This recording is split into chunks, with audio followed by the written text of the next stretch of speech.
Taz, with so many egos in the Don Callis family, it seems like Don may have expanded a little too much. Yeah, definitely could be an issue, because there's a lot of humans in the Don Callis family, and they're competitive guys.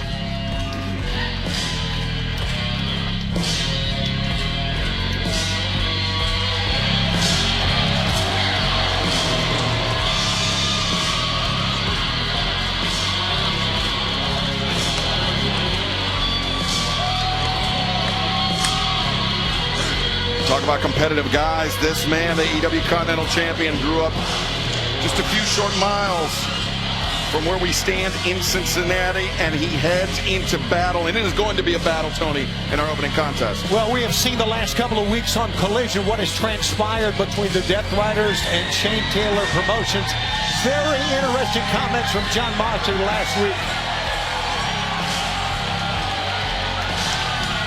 Your opening contest of 4-on-4 with a 20-minute time limit is for the AEW Continental Championship.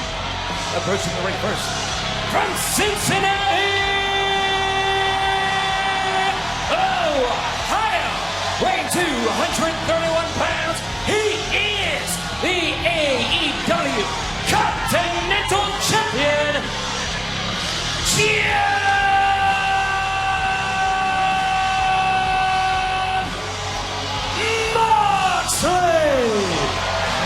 Welcome for the Continental Champion. As he makes his way towards the ring, you saw security stopping Marina Shafir from coming to ringside. This is an AEW Continental Championship match. That means that there is absolutely no outside interference allowed. The Death Riders, Shane Taylor Promotions, they'll have to wait in the back. But Tony, you were mentioning what happened on Collision. We saw on Collision Shane Taylor actually targeting Wheeler Yuta of the Death Riders, and Jon Moxley almost applauded that move. And Jon Moxley said, I would not make a challenge like this unless I was absolutely sure I could win. And I think Shane Taylor's sure he can win this match, and he's got some help walking out here as well, as far as they can go. And the challenger from Eastside Cleveland, weighing 310 pounds, Shane Taylor. If you're not familiar with that man right there, off with the head of the chain. He's a bad apple. He's a bad man. He's from Cleveland. And people here in Cincinnati, they hate Cleveland. So you got Cleveland versus Cincinnati here. Two guys grew up blue collar. Two really tough men. Two guys with a lot of experience at caliber and a lot of hatred right now. Two men that had to rely on their physicality to make a life for themselves. Shane Taylor, of course, grew up training in not only professional wrestling, but a strong boxing background as well. Watch the extremely fast and precise hands of Shane Taylor. No, you're right, man. His hands, meaning Taylor, they're not just fast, they're impactful, well-trained with his hands. And Mox knows that. Mox is a great striker himself. You see Lee Moriarty, great matchup here. Lee Moriarty in the center, the Ring of Honor Pure Champion. He and the rest of Shane Taylor Promotions being sent to the back. The bell has rung, and our first official contest is underway. You're talking about the punch of Shane Taylor 2 weeks ago on Collision. He was at the broadcast table. Moxley made his way towards us. Shane Taylor took the headset off and knocked Moxley right smack on his back. One punch. I know, it's crazy. Yeah.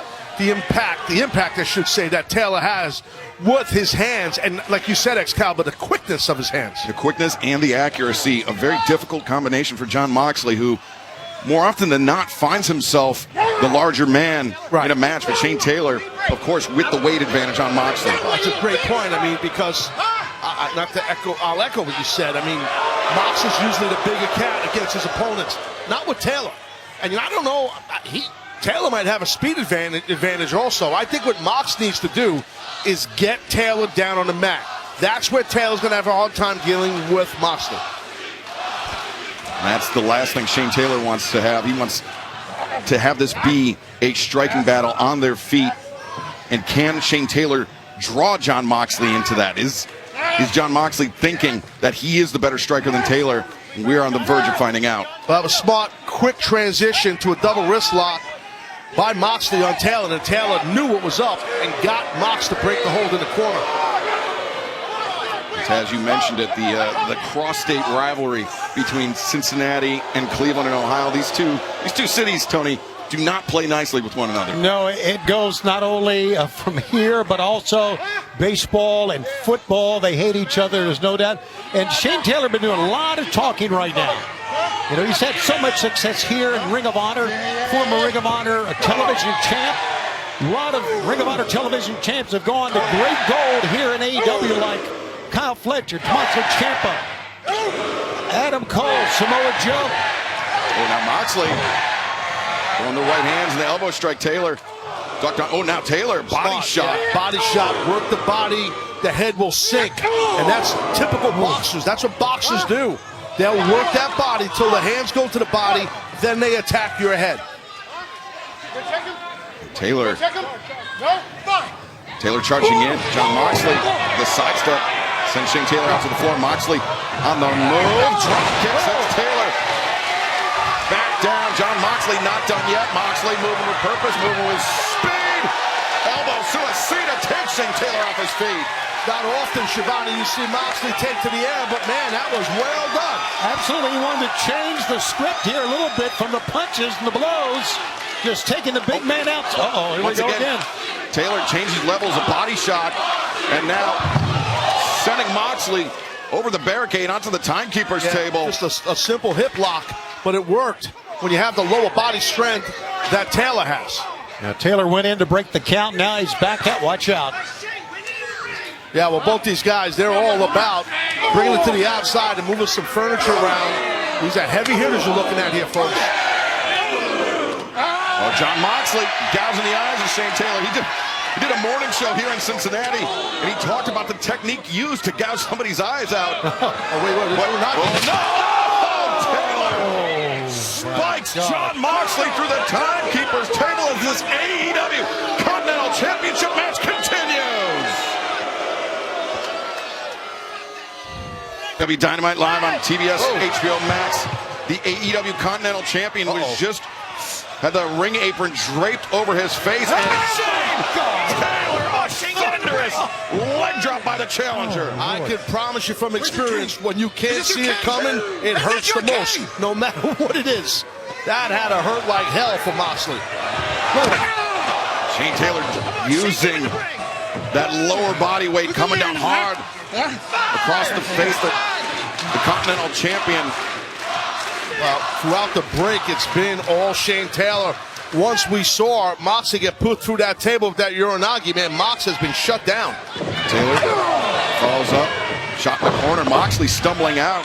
And Taz, we talked a lot at the beginning of this match about the striking ability of Shane Taylor. Seems to be paying dividends for the challenger. Absolutely it is, especially the body shots we've witnessed. That'll take the oxygen out of your body. Not only that, Shane Taylor's got a hell of a tank on him. I mean, the tank that just does not drain. He can wear Jon Moxley down. Tony, you're right. I mean, that's something that people don't talk about enough, in my opinion, about Shane Taylor, is his cardio. For a guy, an athlete as big as he is, he has got some serious cardio, man. And now a lot of that is from experience and staying calm under pressure in this business. Good call. At 300-plus pounds is Shane Taylor. And Tez, you know, the worst thing you can do as a heavyweight striker is punch yourself out, conserve your energy. But Jon Moxley, there you go, man. Jon Moxley, a defiant shot to the face. Taylor running into the awaiting boot of the Continental Champion. Remember, everyone is banned from ringside for this contest, both Shane Taylor Promotions and the Death Riders. This rivalry that's largely played out on Collision.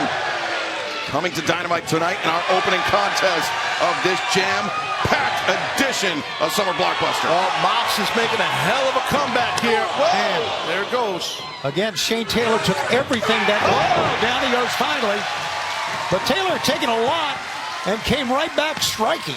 And Mox had to leave his feet on a clothesline. You have to do that with a guy so thick and powerful and big as Shane Taylor. You have to do that. Great call, Taz, and that's an all-or-nothing type lariat. If Moxley missed with that, Shane Taylor would have Moxley's back. You have to just leave it all out there and just throw your whole body weight down on him. Now, right hands being driven into the head of Shane Taylor, and Moxley once again gouging the eye, biting the head of Shane Taylor as we witness this Cincinnati versus Cleveland rivalry play out in our opening contest. Shane Taylor now up in an area where you don't see him that much, but that's a big man up there. What the hell is Jon going to do here? Moxley using those knuckles, and now underneath the singlet of Shane Taylor to rake at the flesh of his back. And Taylor, though, a headbutt, a second one. Moxley rattled as he just dropped off the... Oh, wait a second. Moxley down to his back. Shane Taylor. Oh, God. Taylor, what a splash off the corner. That's it. Oh, Moxley 10 minutes kicks out. gone by, 10 remain. Man, I'll tell you what, Moxley, he had to put a lot of energy in that kick out. Not sure how much he's got left in the tank, beating Moxley. Oh, wait a minute. Maybe I spoke behind. too soon. The sleeper, as half the time limit has elapsed. We heard Justin Roberts give the call a 20-minute time. Oh, Shane Taylor missed with the right hand, connected with the left lateral press, and Moxley able to kick out. And he clipped him, Shivani, with that clothesline. Taylor just blasted Jon. And again, it gets back to the tank that Shane Taylor has. He can go a long, long time, and he can take a lot of punishment and keep coming. And I think what he's doing here is just wearing Jon Moxley down. A grounded Cobra clutch by Shane Taylor as Moxley struggling up to his feet. Got to break that grip, and that's what Mox is doing. If you get another camera angle here, guys, you'll see the front of it. Yeah, hand fighting with Shane Taylor. There it is. That's exactly right. Hand fighting is the right call, and that's what he did, attacking the grip. Moxley frees himself, but Shane Taylor again returns to the body, and Moxley drops to a knee as once again all the oxygen is escaping from the body, but Moxley can't maintain that vertical position. Because again, Shane Taylor's just worn him down. Did you hear that last shot? Holy crap. This would undoubtedly be the biggest win of Shane Taylor's career were he to defeat Jon Moxley tonight on Dynamite. But imagine how sweet it would be to win the Continental Championship in Moxley's hometown of Cincinnati. That'd be awesome for Shane. I had a talk with Shane earlier. We had a good conversation, and he told me, he said, look, I know what Moxley is here in AEW. I know he's a top dog. I got to go through him, and that's what I'm going to do. That's what he told me. Talked about the similar background, similar upbringing of both of these men. In a different world, I think these two men... Oh, Jon Moxley comes back with a cutter. I'd say these two men could find themselves as allies, but not as such here as Moxley brings Taylor over, lateral press, and Taylor kicks out. Moxley hangs onto the arm, transitions over into the Jujigatame.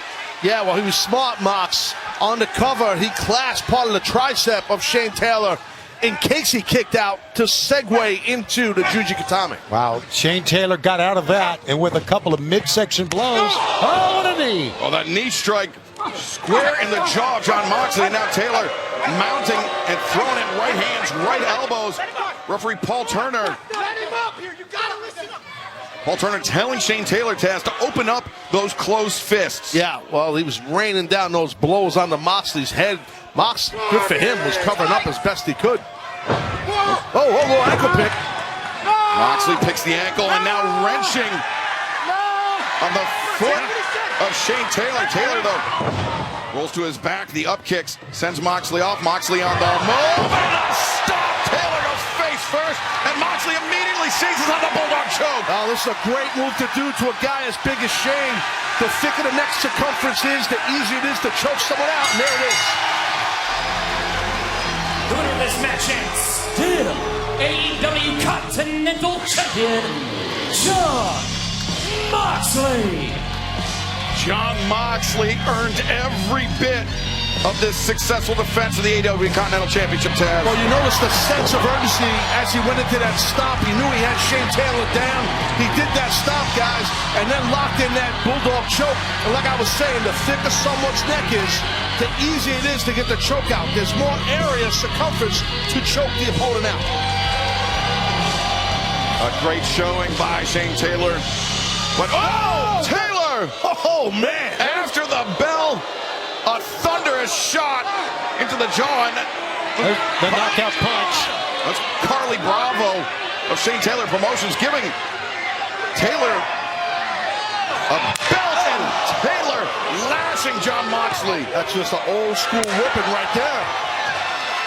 And Now, meanwhile, Daniel Garcia emerging through the crowd. Now, Sean Dean of Shane Taylor Promotions. The Death Riders outnumbered here by STP. As inside the ring, Moxley just getting choked out. Yeah, and Garcia, it's a 2-on-1 situation. Now here comes Marina. Oh! Look at that kendo stick right to the back of the knee. And meanwhile, damn! Trish Adora, the kendo stick, battering Marina Shafir as Moxley's getting choked out inside the ring. Oh, Shane, STP, they had a game plan here, Shivani. They sure did, and Trish Adora broke that kendo stick and continues to wail away. And remember, Pac, he's preparing to face Mark Briscoe later on tonight. Right. Death Riders completely outnumbered here and left laying. I like it. I like it. It's about time the Death Riders got laid out. I love it, actually. Well, fans, this summer blockbuster continues here tonight as we are in the thick of the Owen Hart Foundation men's and women's tournaments. Our main event tonight, Brody King, Swerve Strickland, the winner, moves on to the finals at Forbidden Door, where Will Ospreay awaits, plus Sky Blue and Mile World. First round action in the women's tournament. We'll have more on that matchup later, but right now, let's take you back to the wild card, Mercedes Moné, who clinched her spot in the semis last week.